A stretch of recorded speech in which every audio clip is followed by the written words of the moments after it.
In this quick views tutorial, we'll have a look at how to set the defaults for views. One of the things you may have noticed is that my views looks different than yours when you first started up. And that's because I've set different default parameters.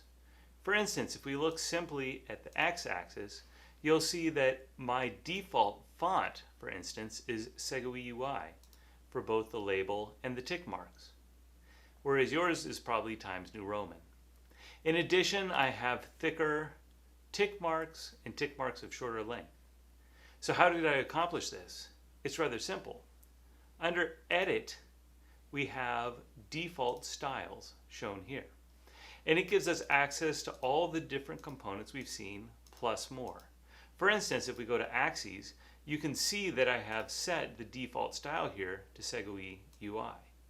I've also set the default size, the color, and so forth. Once I have changed these to how I want them to be, I can simply save this.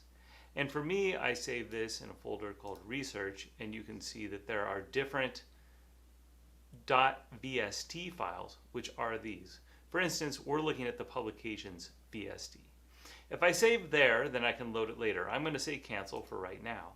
For instance, if I decide to load this, and instead of having the publications, I have a presentation one instead, then you can see if I click on presentations, I will get a different set of defaults.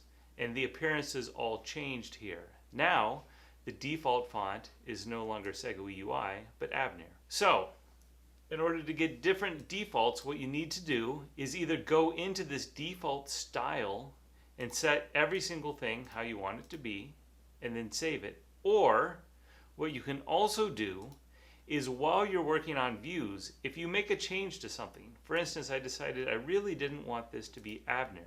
Instead, I really want this to be Arial rounded. And now I have a different font here. You can see that font is now changed to a bold outline. And that's because it is now different from the default that we had specified. I could go in and say use as default style. Then, if I did this, I could go in to my default styles, and now that would be set as what we want to have for this here under the axis labels, similar to what we had over here. So what I like to do actually is exactly that. I work on a data visualization, and as I change things to be the style I think I would like them to be, I tell that to be the default style, and then I go in later and save all the changes I've made so that I can load it at another time in order to access all of those.